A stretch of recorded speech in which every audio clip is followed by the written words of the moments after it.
Hi everyone, my name is Vilas and you are watching AV Team channel. In the last video, I took you to some of the monuments in Mahabalipuram.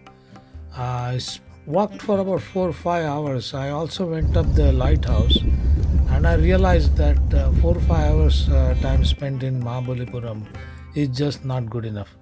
I had to still see the shore temple. I left my hotel early in the morning. When I reached the shore temple, I think I was some of the first few tourists to visit on that particular day. I left my bicycle outside, and when I entered the temple area, I was pretty impressed. I think the Archaeological Survey of India or whoever is maintaining the temple area is they're doing really a fantastic work. It was very clean. There's drinking water available outside, just outside the temple. The lawns are very nicely manicured. It's really clean, and I was pretty impressed.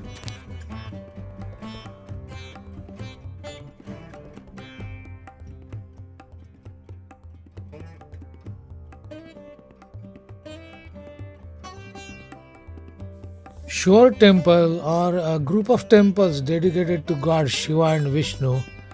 These temples were created about 1300 years ago. I'm not an archaeologist, nor do I have any special knowledge or wisdom to put these carvings or sculptures in any particular perspective or context and derive any conclusions or theories.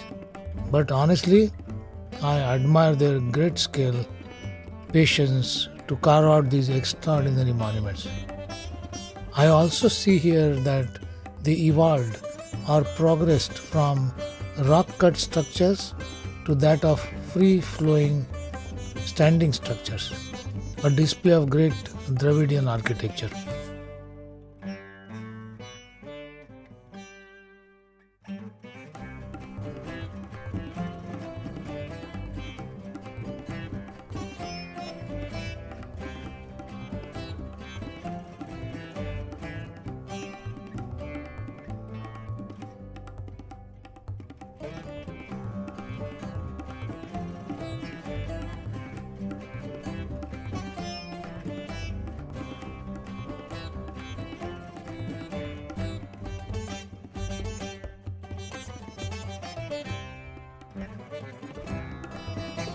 After I finished my tour of Shore Temple, I went back to the hotel.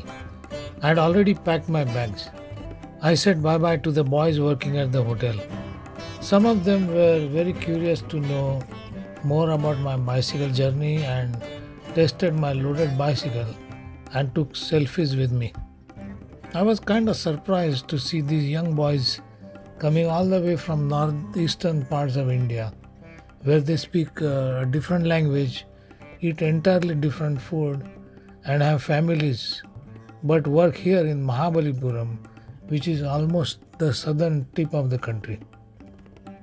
But I guess migration in search of work or better opportunities has been happening for hundreds of years.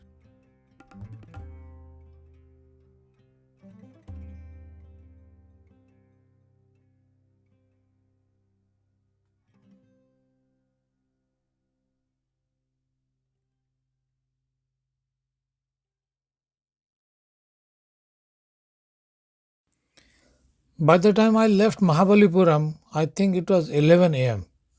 Last night it had rained a little, but today the sun was very bright and temperature was around 35 degrees Celsius. I had to cover a long stretch of over 100 kilometers to reach Pondicherry. It was extremely hot and humid. Going over the Palar River, taking a few stops for hydrating myself, refilling my water bottles with electrolytes, I kept riding, keeping my head down and staying focused on the street. Roads in Tamil Nadu are generally good. The terrain I'm biking on is mostly flat. People are usually friendly and helpful. You don't have to stock up on food.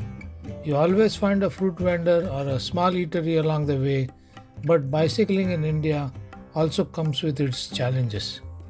There are no separate bike lanes. The shoulders on the road are small and the traffic can be crazy. In big cities during rush hours, a cyclist is very vulnerable and must be careful while sharing road with trucks, buses, cars, auto rickshaws, and pedestrians. Sometimes I think, why am I doing this to myself?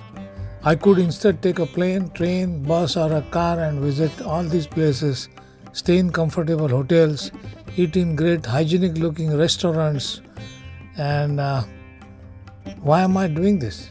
But honestly, there is no clear answer. After this really long, exhausting day, I saw somewhere a signboard that said Pondicherry, and I was relieved.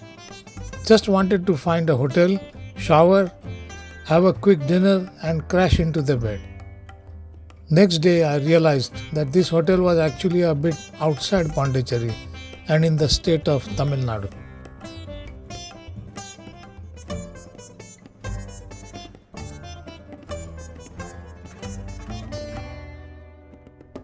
I'm a morning person and I just can't lie down in the bed once I wake up. So at about 6 in the morning, I left my hotel. Puducherry was earlier called Pondicherry.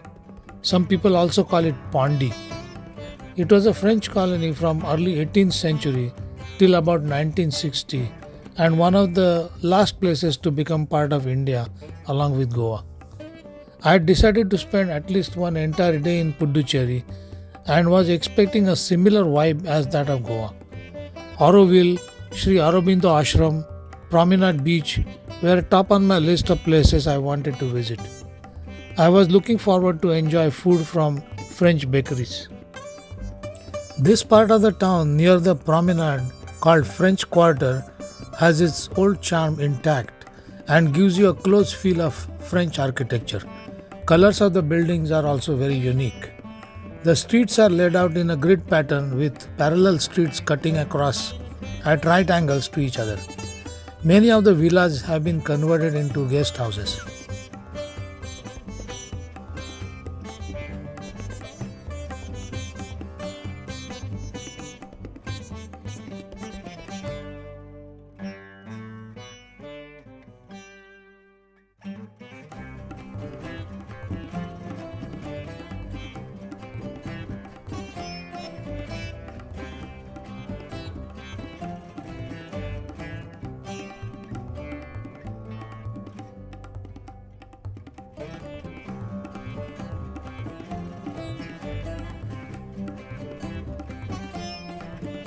I cycled from my hotel to the promenade beach.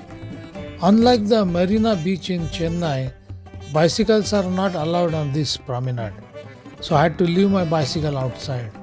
I locked it, but I'm always a bit nervous to leave my bicycle unattended in an unknown place, but I had no other option. The promenade beach and Sri Aurobindo Ashram visits were really great. I also liked Mahatma Gandhi's statue on the promenade, but Puducherry otherwise was not as I expected. It was very crowded, noisy, and of course, very hot and humid in the afternoon.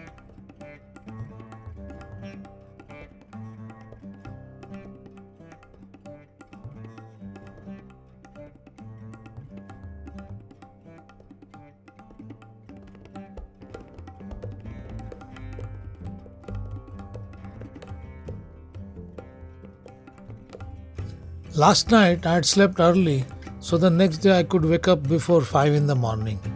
If you start just before the sunrise, you can cover the first 40-50 kilometers before it gets really hot and humid. I keep my bags properly packed the night before so it does not take too much time to leave the hotel. I always make sure to pay off my hotel bill the night before as well so that there are no delays.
Puducherry to Chidambaram is only about 70 kilometers, and I wanted to take it easy.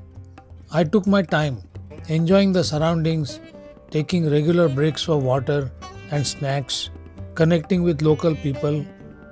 Whom did I meet?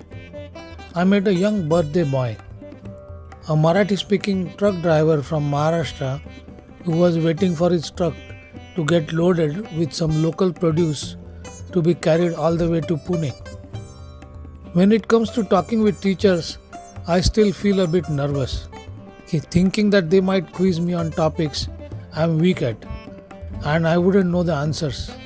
But this group of teachers was really very nice. They were waiting for a bus to take them home. We chatted for almost an hour. By the time I reached Chidambaram, it was just about 4 pm. As I was entering the town, on my right, I saw a small lane leading to a temple. I thought I would quickly visit the temple and then look for a hotel room. I left my bicycle outside, this time under the supervision of the temple security guard himself, because I also had my pannier bags mounted on the bicycle rack. He was very helpful and assured me that he will look after the bicycle and the bags. Also, he spoke in English. My problem is I cannot speak or understand Tamil, so at times it becomes impossible to communicate with some of the locals who cannot speak any other language but Tamil. Very little did I know that I would come across such a massive temple. From outside the gate, from where I was entering, it did not give that impression at all. Typically, I do not do in-depth study of the cities and towns I would come across during my journey and like to explore them as I get there. I do not book any hotels in advance. I like to get surprised and explore the unknown. If you know each and every detail about the place you are visiting, I think you lose the curiosity, and I want to keep that alive. I am not in any way suggesting that everyone should do the same, but that is the way I like to travel. Unplanned, as much as possible. In fact, this Chennai Kanyakumari tour itself was decided within just 1 week after I cancelled my Gujarat cycling trip because of heavy rains over there. Once inside the temple area, I was very curious to know more. Fortunately, I came across a local guide, Rajaram, who spent a few hours explaining the temple history and details. He also helped me to find a hotel room. I'm muting his voice only because it was a bit windy and the recording was not very good.